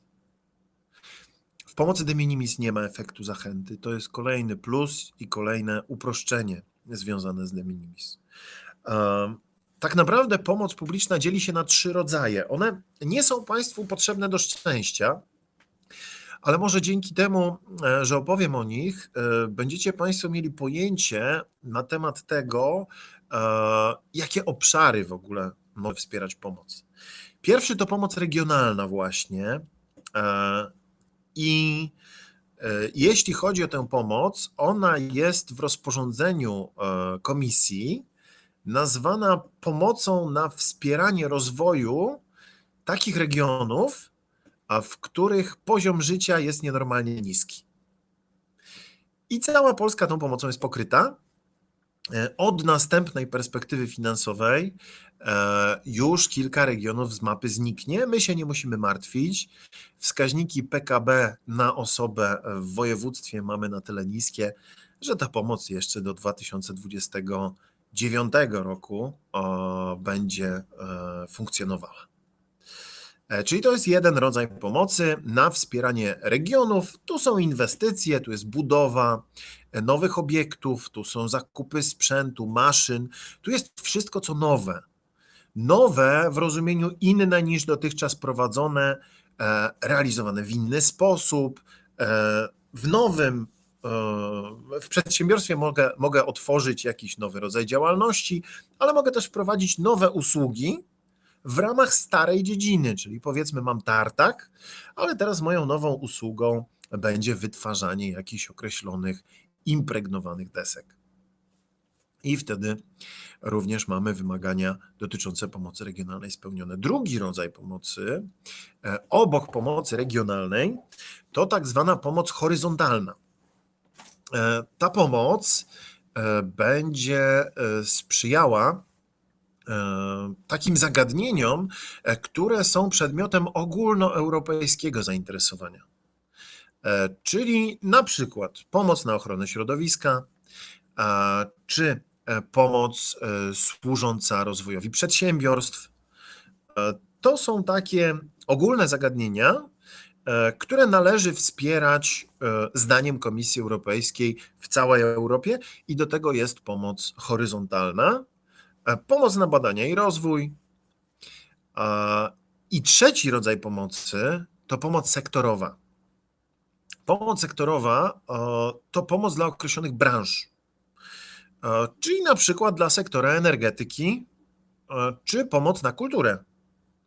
To są takie rodzaje pomocy branżowych, stosunkowo wąskie, które będą występowały w ramach projektów. I to jest tak naprawdę cały katalog pomocy publicznej, czyli bardzo wiele szczególnych rodzajów pomocy mieszczących się w tych 3 dziedzinach. W de minimis nie ma takiego podziału. De minimis jest bardzo prosta konstrukcyjnie. Oczywiście zarówno w pomocy publicznej, jak i w pomocy de minimis mamy sektory, które są wykluczone z otrzymania pomocy. Jak sektor węglowy, jak sektor włókien syntetycznych. One tej pomocy otrzymać nie mogą z różnych przyczyn związanych chociażby z monopolizacją niektórych sektorów w krajach, z sytuacją ekonomiczną, w jakiej one się znajdują. Ale de minimis w całości mieści się na dosłownie kilku stronach rozporządzenia, nie dzieli się na rodzaje, a jej maksymalny poziom dofinansowania to nawet 100%. Oczywiście, jeśli w konkursie macie zapisane, że maksymalny poziom dofinansowania w nim to 85%, to maksymalny poziom de minimis to też 85%. Natomiast pomoc publiczna dzieli się na te 3 duże rodzaje, o których powiedziałem. One nie są tak nazwane w rozporządzeniu i na kilkanaście małych rodzajów pomocy, w których znowu mamy różne intensywności, zależnie od wielkości przedsiębiorstwa, różne rodzaje kosztów, zależnie od typu kosztów, różne rodzaje pomocy. Więc widzicie Państwo, temat jest dosyć rozległy i skomplikowany. Staram się Wam przekazać te zagadnienia tak, żeby one w miarę przejrzyście w miarę przejrzyście się Wam w głowach układały. No nie jest to łatwe. Znajdziecie oczywiście w prezentacji trochę więcej informacji niż ja Wam w tej chwili przekazuję, bo powiedziałem chociażby o tej nowej działalności w pomocy regionalnej, a miałem na myśli tak zwaną inwestycję początkową. Czyli pomoc regionalna nie jest przyznawana na coś, co zlikwidowało. Już jesteśmy. Tak, mieliśmy chwilową przerwę w nadawaniu. Urwało nam się połączenie, natomiast już jesteśmy, ale widzę, że piszecie Państwo na czacie, to znaczy, że mnie słuchacie, bardzo mi miło. Drodzy, wracając, w prezentacji znajdziecie nazwy tych niektórych zjawisk, o których ja Wam mówię, czyli chociażby tę inwestycję początkową z pomocy regionalnej. Nie można finansować czegoś, co zostało w ostatnich latach zlikwidowane. Nie można też duplikować czegoś, co u mnie funkcjonuje. Ma być nowa branża, nowa dziedzina, nowe urządzenie, nowa usługa. W ten sposób powinno to działać. Bo widzę, że oprócz mnie jeszcze parę osób też straciło łączność, ale myślę, że już będzie stabilnie. Drodzy, wracamy do tych zagadnień. Efekt zachęty w tej chwili widzicie na prezentacji. W pomocy publicznej, z wyjątkiem pomocy na kulturę, nie wolno Wam rozpocząć realizacji przedsięwzięcia przed złożeniem wniosku o dofinansowanie. Jedyne, co możecie wcześniej zrobić, to uzyskać stosowne pozwolenia, zgody, dokumenty, ale fizyczne rozpoczęcie realizacji, czyli na przykład rozpoczęcie budowy, albo wiążące zobowiązanie do zakupu sprzętu, będzie już powodowało, że efekt zachęty nie jest spełniony. A to powoduje, że w ramach projektu nie można otrzymać pomocy. I to jest bardzo poważny problem, bo wychodzi dopiero w kontrolach, gdzie podpisano umowę o dofinansowanie i kontrola identyfikuje, że beneficjent rozpoczął realizację przed złożeniem wniosku o dofinansowanie wbrew własnym deklaracjom. Najczęściej znajduje to w dzienniku budowy. No i wtedy nie ma żadnej innej możliwości niż odzyskanie całości dofinansowania z odsetkami jak dla zaległości podatkowych, no bo nie spełniono jednego z podstawowych wymagań dotyczących pomocy publicznej. Ważna rzecz dotycząca pomocy. Ja używałem używałem terminu intensywność pomocy, być może niezrozumiałego dla wszystkich Państwa. Intensywność to jest część kosztów kwalifikowalnych, które są objęte dofinansowaniem, czyli procent kosztów objętych dofinansowaniem w ramach pomocy. I ona jest zawsze opisana z wyjątkiem de minimis, bo w de minimis jest maksymalna. Jeśli konkurs mówi 85%, to w de minimis 85%. A jeśli konkurs mówi maksymalnie 85%, a ja jestem mikroprzedsiębiorstwem w naszym województwie, to mam 70%. I to wynika z przepisów pomocy publicznej, regionalnej pomocy inwestycyjnej. Ok, bardzo proszę zwracać uwagę na wymagania dotyczące danego rodzaju pomocy i na ograniczenia kosztów kwalifikowalnych. Na przykład w pomocy na szkolenia, jeśli jest to pomoc publiczna, nie wolno finansować noclegów, z wyjątkiem noclegów dla pracowników niepełnosprawnych. A w pomocy de minimis już można. A więc jest bardzo dużo niuansów i naprawdę solidnie trzeba znać podstawy. No właśnie, coś ten Click Meeting jest niewspółpracujący. Proszę Państwa, ale już jestem. Powiedziałem o kwocie dofinansowania, o intensywności. Kwota to już jest wartość środków, które otrzymacie. Intensywność to jest procent kosztów kwalifikowalnych. Oczywiście definicję intensywności też znajdziecie Państwo w prezentacji. Natomiast warto powiedzieć o kilku zagadnieniach takich praktycznych, interpretacyjnych, związanych z pomocą. Chcę, żebyście Państwo rozumieli występowanie pomocy, przesłanki i ich praktyczne stosowanie. Wygląda to tak. Chociażby w sektorze ochrony zdrowia. Działalność publicznych placówek ochrony zdrowia pomocą nigdy nie będzie objęta, ponieważ jeśli chodzi o ich zakres działań, to nie są przedsiębiorstwa. Oni nie prowadzą działalności komercyjnej, działalności odpłatnej. Pani Jola pyta o to, czy będzie coś na temat zgłaszania pomocy, sprawozdawania z pomocy. Tak, opowiem krótko, że krótko, ale opowiem o sprawozdawaniu z pomocy. Proszę Państwa, jeśli chodzi o sektor ochrony zdrowia, pamiętajcie, że podmioty prywatne w ochronie zdrowia są przedsiębiorstwami i tu w rozumieniu przepisów pomocy będą mogły występować jako korzystające z pomocy. A co z podmiotami, które mają kontrakt, mimo że są podmiotami prywatnymi? W ramach kontraktu nie będą miały pomocy. Dlaczego? No bo kontrakt to niejako przynależność do systemu publicznego. Natomiast poza kontraktem będą już korzystały z pomocy i było sporo takich przypadków, gdzie podmiot oświadczał, że będzie korzystał tylko w ramach kontraktu, a później kontrola wykazywała, że korzysta również poza albo głównie poza kontraktem, co powoduje, że niestety nasz podmiot nie miał łatwego życia i część środków, co najmniej część środków musiał zwrócić.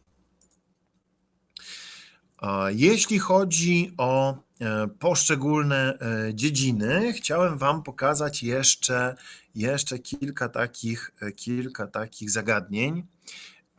Właśnie, pomoc publiczna w ochronie zdrowia to również sytuacja spełnienia ostatniej przesłanki testu pomocy. I o ile u nas w regionie raczej spełnienie tej ostatniej przesłanki nie bardzo nam grozi, bo placówki ochrony zdrowia nie są za mocno nastawione na klientów z innych krajów członkowskich Unii Europejskiej, tak na przykład niektóre szpitale przygraniczne w Czechach wręcz regularnie obsługują Polaków i mają swoją odpłatną, komercyjną ofertę dla Polaków, chociażby operacji różnego rodzaju okulistycznych i to powoduje spełnienie ostatniej przesłanki testu pomocy. W publicznym systemie edukacji nie będziemy mieli pomocy, dopóki poruszamy się wewnątrz tego systemu.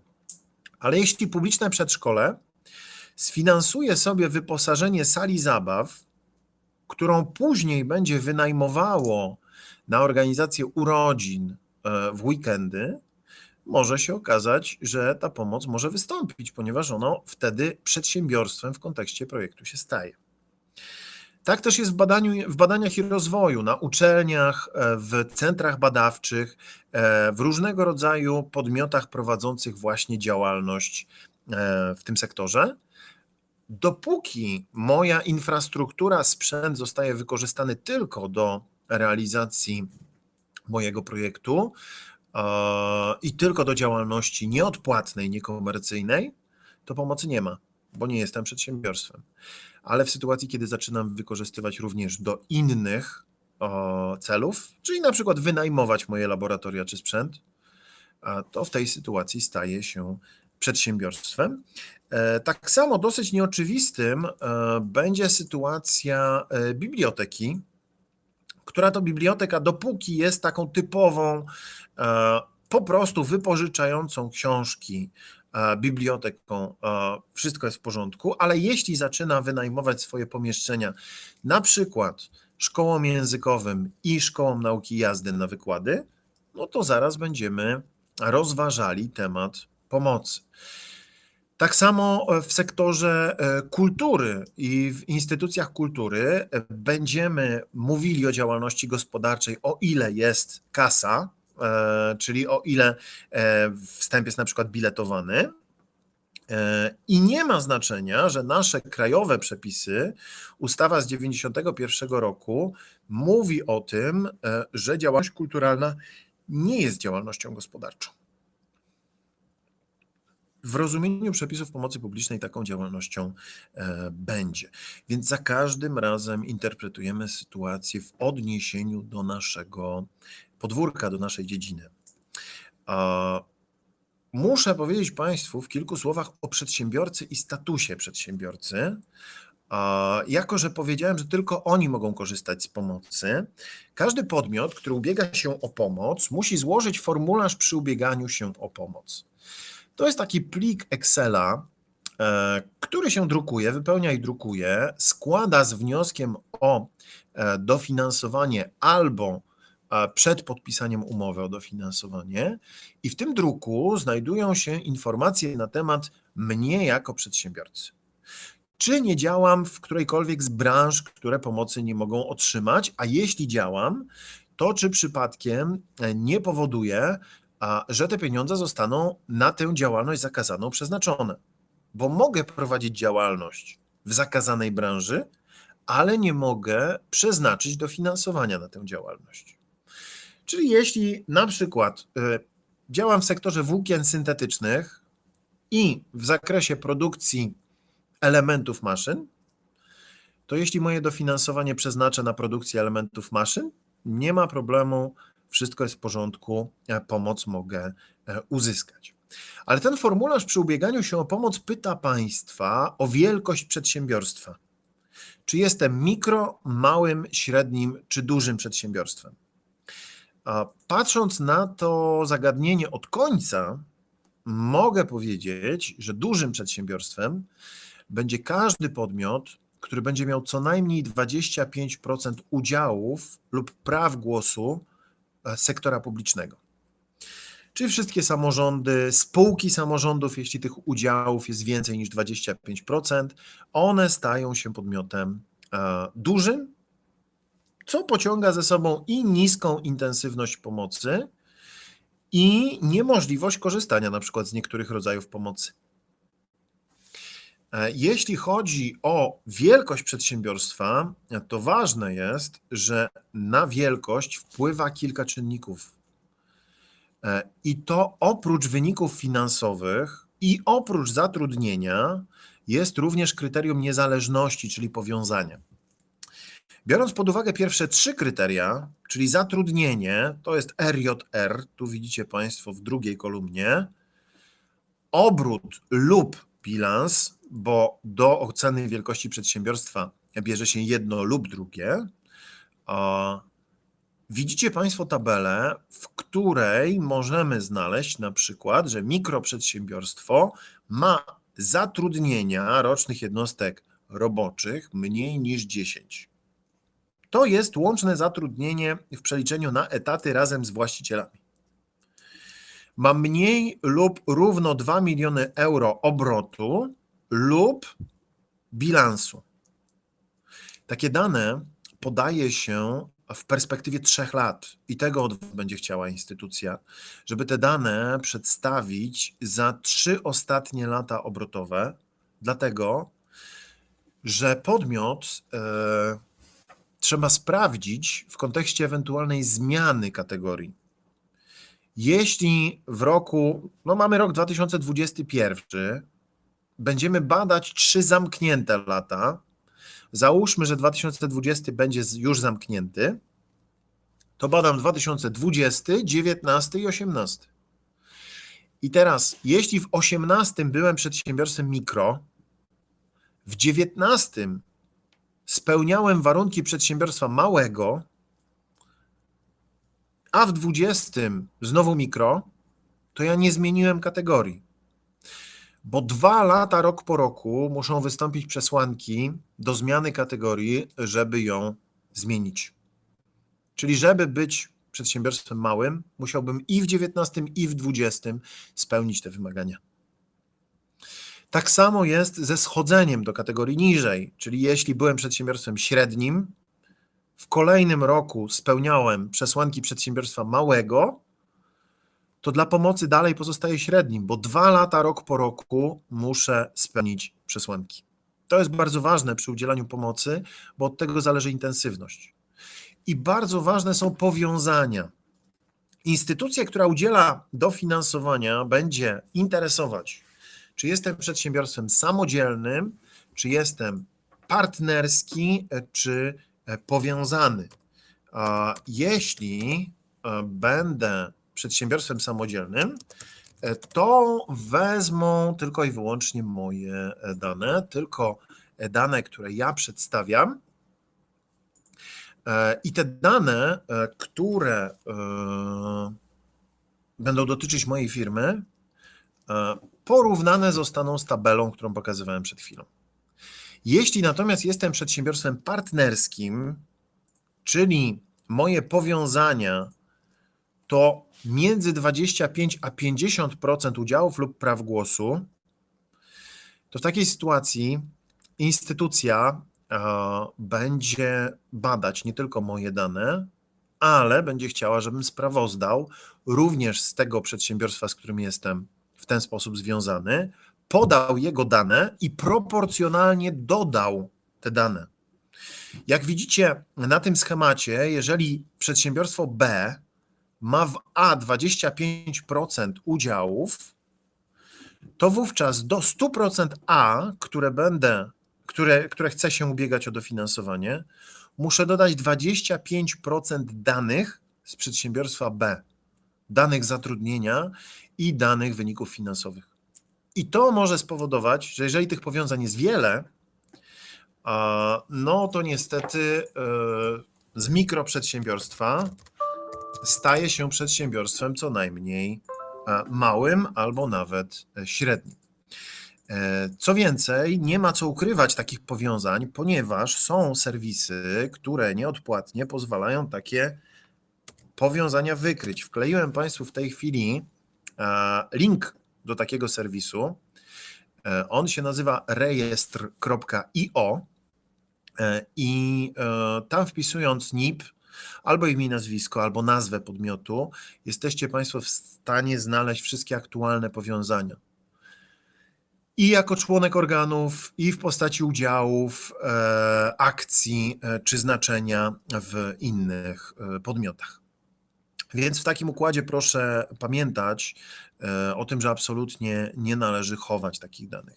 Jeszcze jedna sytuacja dotycząca powiązań. Wtedy, kiedy te powiązania to więcej niż 50% udziałów lub praw głosu, znajdujemy się w sytuacji, w której przedsiębiorstwa pozostają w relacji powiązanych i jak się te dane sumuje. Spójrzcie proszę, jeżeli ta relacja to więcej niż 50%, to ja zaczynam dodawać do moich danych całość danych tego drugiego przedsiębiorstwa, całość danych tego drugiego podmiotu, no i tu będzie trochę bardziej skomplikowana sytuacja. Może się okazać, że naprawdę jestem dużo większym podmiotem niż myślałem. No i na przykład, że jestem wyłączony z jakiegoś rodzaju pomocy. Drodzy, w porządku, to jest wielkość przedsiębiorstwa, ona ma ogromne znaczenie ma to, żeby dobrze sprawozdać, bo mam na przykład w tej chwili taki podmiot, który oświadczył, że jest przedsiębiorstwem samodzielnym, a ma podpisywać umowę o dofinansowanie na 250 000 złotych na pomoc związaną z COVID-em w województwie pomorskim i instytucja, która udziela pomocy, Agencja Rozwoju Pomorza, napisała mu w piśmie: proszę przedstawić prawidłowe dane dotyczące powiązań. I to zjawisko powiązania ma ogromne znaczenie w pomocy de minimis, ponieważ limit de minimis będzie dotyczył jednego przedsiębiorstwa, a w de minimis jedno przedsiębiorstwo to wszystkie podmioty, które są ze sobą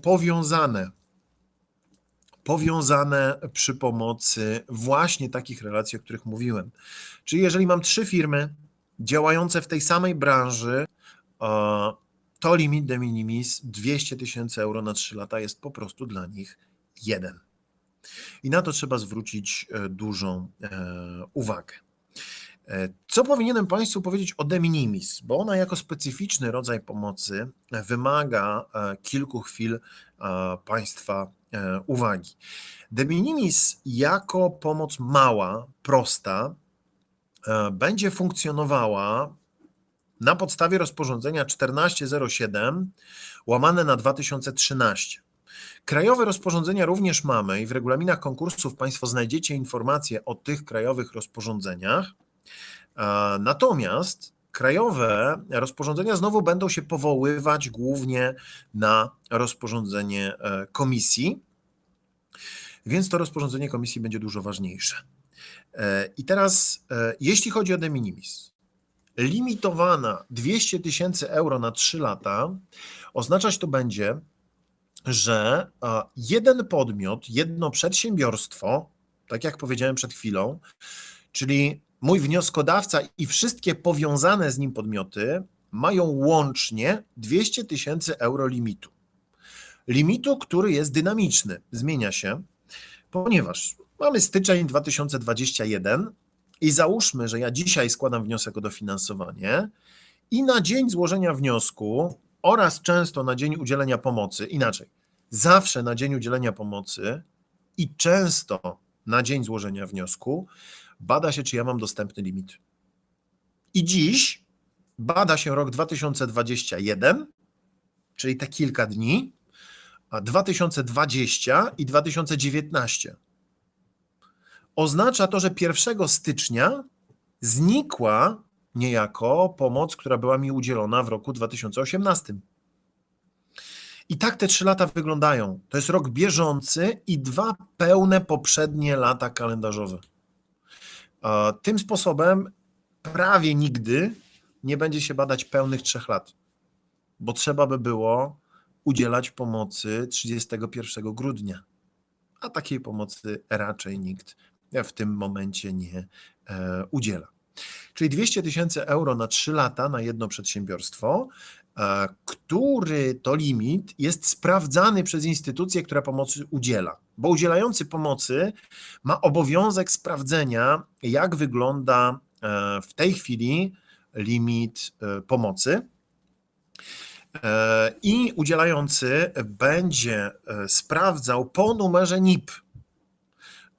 Po numerze NIP będzie sprawdzał, czy ten limit nie jest wyczerpany. Do sprawdzania limitu służy system udostępniania danych o pomocy. System ten nazywa się właśnie SUDOP. To jest skrót od pierwszych liter nazwy. Wkleiłem Państwu link w czacie. Odpowiada za niego Urząd Ochrony Konkurencji i Konsumentów i tam w systemie na dole strony po prawej stronie można znaleźć wyszukiwanie pomocy otrzymanej przez beneficjenta. Po podaniu numeru NIP można znaleźć wszystkie przypadki pomocy, jakie dany beneficjent otrzymał i jeśli wpiszecie tam właściwy numer, to uzyskacie informację o tej pomocy. Można się ograniczyć do de minimis, w 3 latach ostatnich, czyli mamy trochę kilka możliwości. To się może Państwu przydać albo jeśli udzielacie pomocy i będziecie sprawdzać podmiot, któremu pomocy się udziela, czy wolno mu udzielić, czy ma dostępny limit de minimis, albo kiedy sami będziecie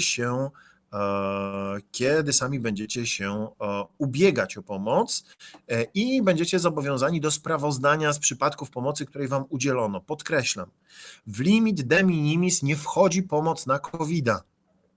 Ta pomoc na COVID-a jest objęta oddzielnym limitem i nie ma obaw, taka typowa de minimis się z nią nie pokrywa. I dlatego, kiedy instytucja chce, żebyście Państwo sprawozdali z tego, jakie przypadki pomocy otrzymaliście, bardzo tego SUDOP-a ten system poleca. De minimis jako specyficzna pomoc ma również pewne wykluczenia. Sektor rybołówstwa nie może z niej korzystać, sektor produkcji podstawowej produktów rolnych. Dlaczego? Dlatego, że te sektory mają swoją pomoc, swoje limity pomocy na rybołówstwo, pomocy na rolnictwo, które po prostu nie wliczają się w ogólny limit de minimis.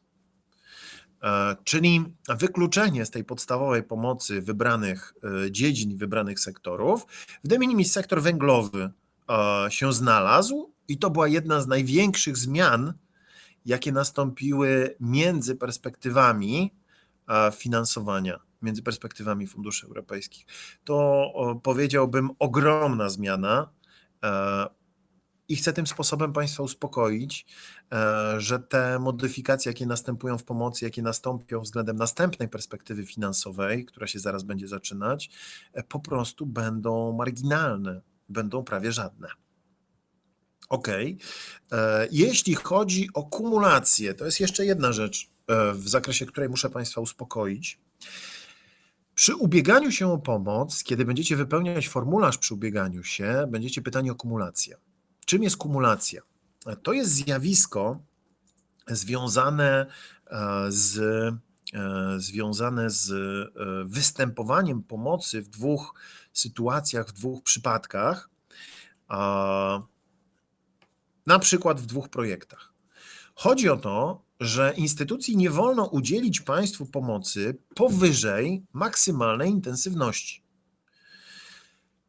Czyli jeśli ubiegacie się o finansowanie tego samego kosztu, ale nie tego samego rodzajowo, tylko po prostu ta sama faktura, dokładnie te same pieniądze z dwóch źródeł i poziom dofinansowania przekroczy tę maksymalną intensywność, no to wówczas trzeba przestrzegać przepisów kumulacji, czyli obniżyć albo zrezygnować z jednego z rodzajów pomocy, żeby nie przekroczyć maksymalnego poziomu dofinansowania. No bo załóżmy, macie koszt rzędu 2000 zł, na który z Urzędu Marszałkowskiego dostajecie 1600 zł i z drugiego źródła dostajecie 1000 zł. No to jak widać, nadmierne finansowanie natychmiast występuje. I z tego powodu chcę Państwa upewnić, bo takiej kumulacji pomocy w projektach prawie nigdy nie ma. Bardzo, bardzo rzadko beneficjent otrzymuje pomoc na ten sam projekt z dwóch źródeł, a nawet jeśli otrzymuje, to bardzo pilnuje tego, żeby ona się przypadkiem nie pokryła. Zastanawiam się, czy jeszcze coś powinienem Państwu powiedzieć o de minimis. O jednym przedsiębiorstwie piszę w prezentacji i już powiedziałem. Warto powiedzieć jeszcze o połączeniu i podziale przedsiębiorstw. Jeśli dwie firmy się połączyły, to dodaje się wartość wykorzystanej przez nich pomocy de minimis. Jeśli się podzieliły, to pomoc de minimis idzie za tą firmą, która kontynuuje działalność, która była objęta pomocą, czyli na przykład produkowałem koła zębate i teraz były wspólnik robi co innego, a ja dalej produkuję koła zębate. Dostałem pomoc na koła zębate, więc całą pomoc bierze moja firma, a byłego wspólnika nie bierze nic na siebie. Natomiast w przypadku, kiedy obaj byśmy kontynuowali tę działalność w dwóch podmiotach po podziale, to w takiej sytuacji dzieli się tę pomoc proporcjonalnie do podziału kapitału tej poprzedniej firmy. To się odbywa sztucznie, tego nie widać w żadnym systemie sprawozdawczym i o tym podmiot, który się ubiega o pomoc, musi po prostu instytucję poinformować. Ważna rzecz, żebyście Państwo wiedzieli, jak przebiega proces udzielania pomocy z takiego formalnego punktu widzenia. I w publicznej, i w de minimis podstawą jest wniosek o udzielenie pomocy, czyli najczęściej wniosek o dofinansowanie, chyba że to projekt chociażby grantowy na założenie działalności gospodarczej. Tam na przykład biznesplan może być taką podstawą.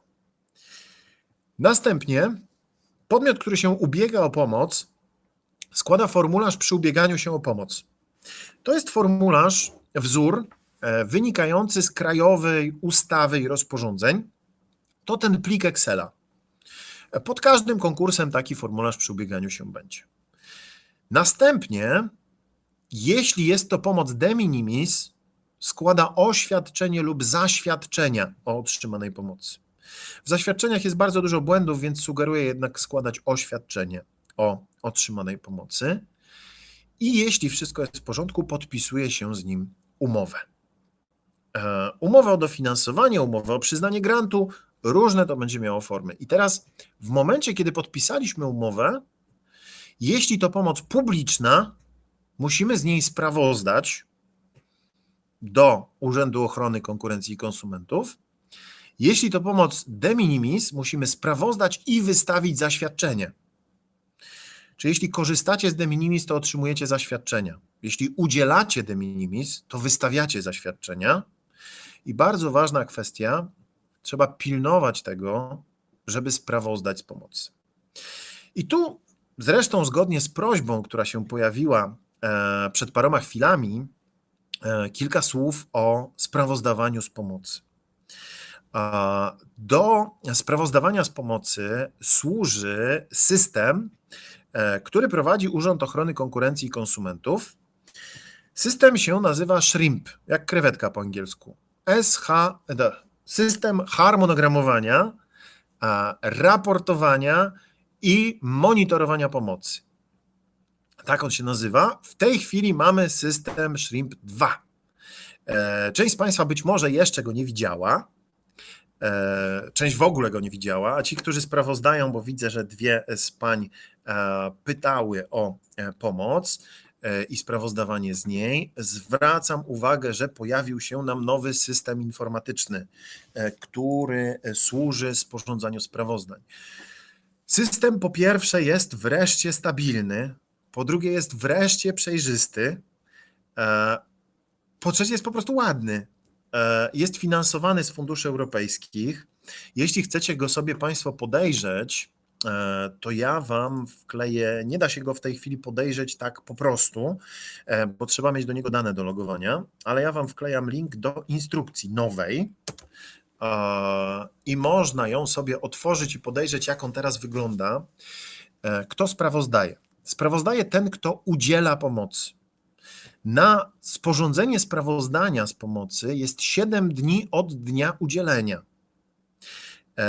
To powoduje, że trzeba to zrobić stosunkowo sprawnie. Jeśli udzieliłem pomocy, sprawozdałem z tej pomocy do systemu, to nawet jeśli zrobiłem to po terminie, jakieś dramatyczne konsekwencje mnie nie spotkają, ale zachęcam bardzo do sprawozdawania w terminie, ponieważ to ułatwi sprawdzanie limitów pomocy przez inne podmioty, które później będą udzielać pomocy naszemu beneficjentowi. Czyli ważna rzecz, żeby sprawozdawać, trzeba być zarejestrowanym w SHRIMP-ie, a to powoduje, że do Urzędu Ochrony Konkurencji i Konsumentów muszę złożyć wniosek o nadanie uprawnień. Otrzymuję uprawnienia na podmiot, ale również na osobę imienne. Ta osoba, która odpowiada za sprawozdawczość, loguje się do systemu i następnie w tym systemie z każdego przypadku pomocy po numerze NIP, wielkości podmiotu, który ją otrzymał, danych tego podmiotu i wartości pomocy sprawozdaje do UOKiK-u. W pomocy publicznej nie ma to takiego ogromnego znaczenia, bo ten limit jest gdzieś tam bardzo odległy i ogromny, a w pomocy de minimis znaczenie jest bardzo duże, bo to na bieżąco pozwala mi śledzić limit udzielanej pomocy. Aktualna druga wersja tego systemu sprawozdawczego była zapowiadana już bardzo dawno temu. Ja się ogromnie cieszę, że ten system działa. Jeszcze nie miałem okazji w nim sprawozdawać wewnątrz, natomiast miałem okazję, że tak to ujmę, pomacać, sprawdzić i wszystko wskazuje na to, że jest ok. Jest łatwiej, jest dużo bardziej przejrzyście i wreszcie miejmy nadzieję, że to będzie trochę bardziej przyjazne użytkownikom. Natomiast podkreślam, do pomocy, jeżeli chodzi o pomoc, w ciągu 7 dni należy sprawozdać z udzielonej pomocy z wszystkich przypadków, więc należy to robić na bieżąco.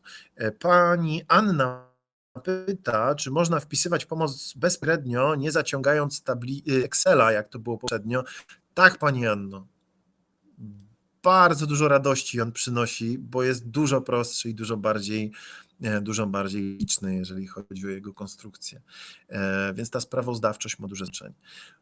Drugą stroną tego systemu jest SUDOP, czyli system udostępniania danych o pomocy. To, co zostało sprawozdane w jednym systemie, jest widoczne w drugim systemie. Czyli zachęcam bardzo, jeżeli będziecie udzielać pomocy do bieżącego, do regularnego sprawozdawania z udzielonej pomocy, no mogę powiedzieć, nie powinienem wam tego mówić, bo to niewychowawcze, że tak to ujmę, ale kar realnych za opóźnienia w sprawozdawczości nie widziałem nigdy.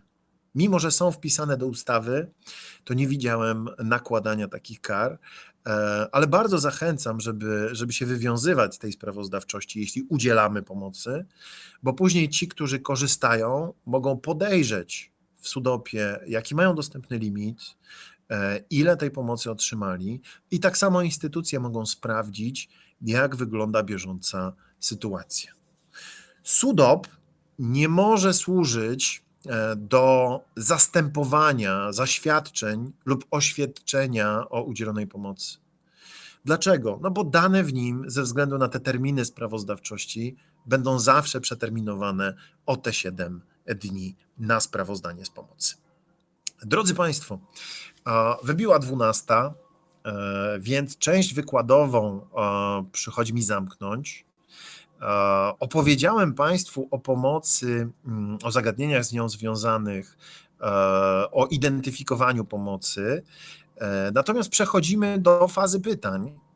Macie teraz sporo przestrzeni na zadawanie pytań, bardzo zachęcam do ich wpisywania. Póki będą pytania, ja będę odpowiadał. Więc dziękuję bardzo za tę część wykładową. Dziękuję panu Marcinowi, który nas tłumaczył.